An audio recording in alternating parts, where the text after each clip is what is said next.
As I record this, it's Monday morning, April 6th, one day after Palm Sunday, the beginning of Holy Week, which will lead up to Easter this Sunday. First thing I saw this morning when I opened up my phone was that according to all reports, we are in for a rough ride the next couple of weeks. And that made me wonder about those in the church. What is coming to their mind as they ponder the fact that our toughest test of a generation will coincide with a most significant holy time? The church, currently constrained by how it must deal with flocks remotely, and all of that here in what is perhaps the most religious city in the country, home of the largest megachurch in America. There will be no congregational singing this year, not shoulder to shoulder, the first time that has happened here in over 100 years. There will be no pastel-colored dresses or post-church feasts, no mass of children in parks running around hunting for Easter eggs. All facets of our lives get tested here, each industry, every sector, every institution under the sun, and so too will the church be tested, significantly in its most necessary and holy time. And given that, there is a woman in this city, a reverend, who is quietly going about it. She's been so busy with her work the past 2 weeks, we could barely get a half hour to interview her. It's because she's been busy haunting the HEB, not to hoard, but just doing her part, feeding the poor, in what is now the poor's greatest time of need. A biblical time, it could be said. And so maybe it all means that those who celebrate Easter this year in Houston must make it about something more of an action than something symbolic or celebratory. From Trinity Episcopal Church, the Reverend Hannah Atkins Romero.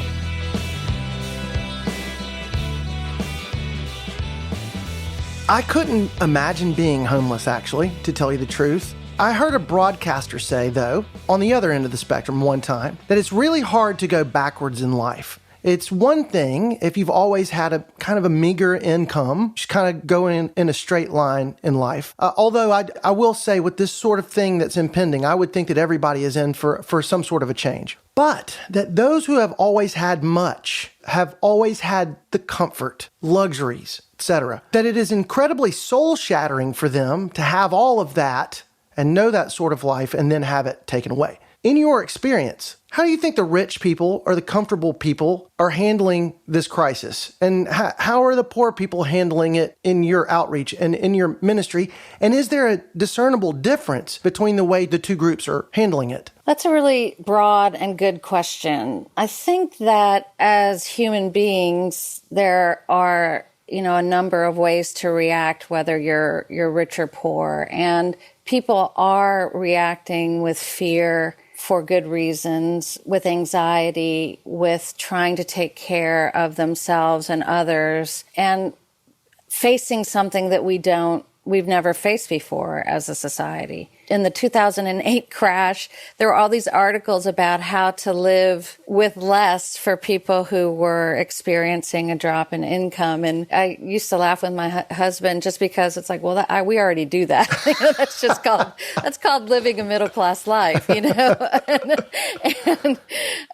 but unfortunately, it's an adjustment for people. It's an adjustment for everyone. The homeless or the unhoused, there are a lot of places that have closed down. They can't necessarily get the support and the resources that they need. Homelessness is rooted in the sin of poverty in the United States and the inequality of class and in the inadequate support for people who have different challenges or are crushed by a medical bill. And so for the homeless folks that come to our church every weekday for sandwiches and a sack lunch and some other food to get them through the night, we've really, even though the building is closed, we've really tried to keep that going. So just a skeleton staff continue to scour for bread, loaves of bread, which, it's funny. You go to HEB and people or not HEB, but any store, and people are like, you can't buy more than 2 loaves of bread. And we're like, well, we're buying it for the homeless community we're trying to feed. And they're like, people are freaked out. So, and they get very judgy and, we're all equal here. Well, we're not trying to buy it for ourselves. We're trying to buy it for folks on the streets who can't afford it. You just can't afford it. So I think when people get judgy about what you're buying in a grocery store, it's because they're scared. And when people are scared, you just have to extend more grace and love. Are you saying they're judgy because they think that you're hoarding? Yes, they do. They think that, but also they think that we're hoarding it. When you tell them that it's for the homeless, do they fall on their knees and beg the Reverend for forgiveness? No. People are just trying to navigate this. People are be like, well, it doesn't matter who you're buying it for. You can only get a certain amount. So we've had different reactions. So your question was about how the rich and poor react. And so I'm going to try to make a short answer that might work for this podcast, is that both the rich and poor are human beings with some basic human tendencies, and they're insecure. Whether you're unhoused, no matter how much you've gotten used to being insecure, more insecurity because places that you've come to depend on for aid and help and to get water or to go to the bathroom, they're closed. So they're more insecure. And then the rich are insecure at another level, and that's because they're seeing their stock portfolios go crazy, and everybody's worried about themselves and their families. The basic things that the homeless are losing are so basic that it's dehumanizing even more. So that's why we're trying to keep some of our support systems going. And Emergency Aid Coalition is doing that as well. And Lord of the Streets is doing that as well. And it's hard because it's scary. It's scary to stand there and wipe the water thing with the Purell after people fill up their water bottles. But you see these human beings that need water, and then there's some very funny moments. Like our security guard is very, lovely, but very right wing. So he'll say that they're going to come up with a cure, while he's handing out sandwiches, and he'll spout off some crazy theory. And I'll be like, PSA, that is not true.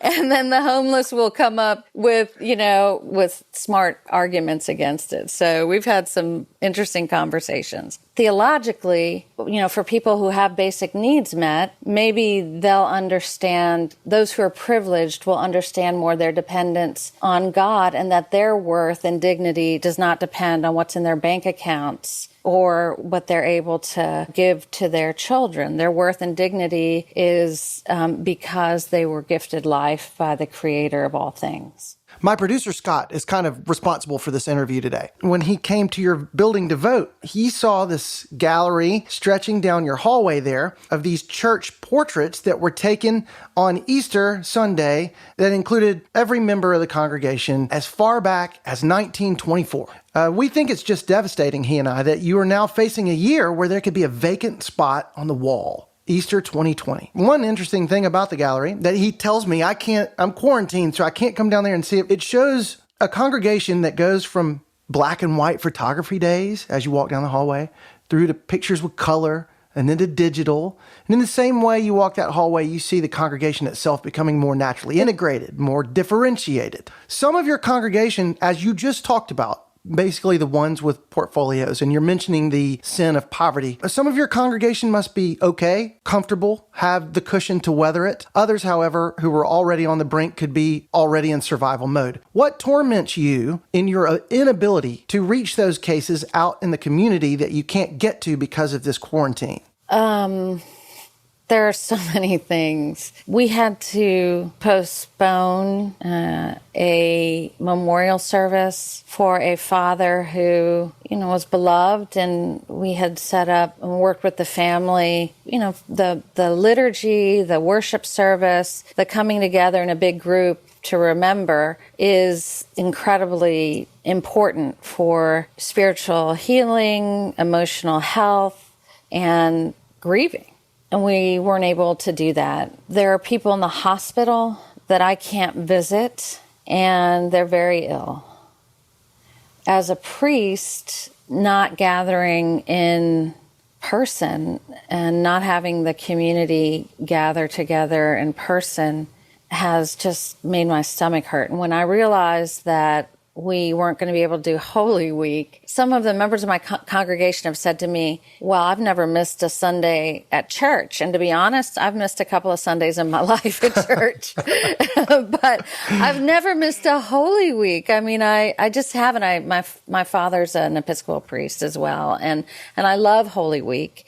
And I love gathering with people at all of these incredibly special services that we've contributed to and planned for, and reminds us of the centrality of our faith. And we can't do that. So, we're putting services online and we're live streaming, we're doing all that, but it's really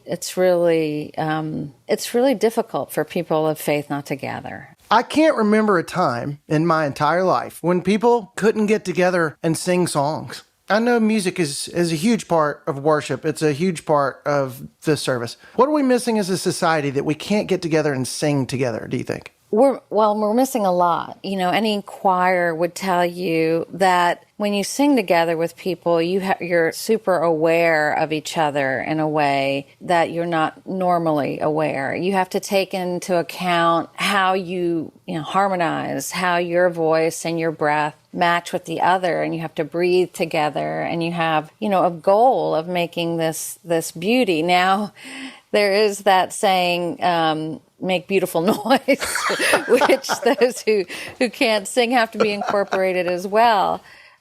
Joyful noise. The prelude, the organ gets people sort of meditative, and then April's solos moves people to tears, and then we are missing out on that, that physical, spiritual closeness and awareness of being together, making something of praise and something beautiful together. A lot of people are, in our experience, singing from home. They're singing the hymns and along with us, and they're getting out of their comfort zones, because it's also, unless you're, a professional singer or have a lot of confidence, it's hard to, sing at home alone or with one other person, because you can really stand out. And so when you're singing in a group and with that organ music, you can just let go, whether you're a good singer or not. And people are learning to do that at home, I think. Doing the math, I think you've got 2 boys. Are they both at home? Are they somewhere around teenagers? I have 2 teenagers at home, a 17-year-old and a 14-year-old. All right, so I saw this hilarious Facebook video this morning. The mother was in an all-out war with her teenage son. She was going through his closet, forcing him to do his multiplication tables, and she said, "Get out!" She tried to kick him out of the house, but then she realized she couldn't kick him out, right? Wait, was that on my Facebook page? How are y'all holed up in the house with 2 teenage boys in a quarantine? How I would imagine with a priest there are 0 problems whatsoever. Everyone is completely well behaved and no problems, right? Have you never heard of priest kids? They're the most mischievous. My sons have actually said, "Well, Mom, what about forgiveness and the love of God?"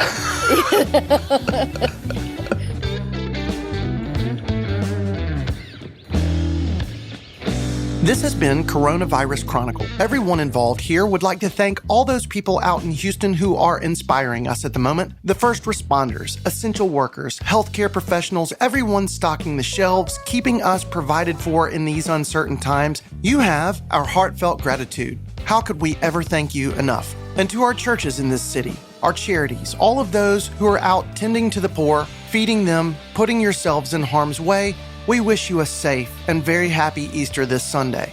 Managing editors Mark Larondo, Maria Reeve, we thank you very much for your help with this. Scott Kingsley is the Houston Chronicle podcast editor, and my name is Farrell Gibbs. Taking us out today is a live performance at Trinity Episcopal Church. And until we meet again, to the kindest, most resilient city I've ever known, let's stay that way, Houston. Here is April Sloan-Hubert singing Balm in Gilead. April is an integral part of the Trinity Jazz Ensemble. There is a balm in Gilead to make the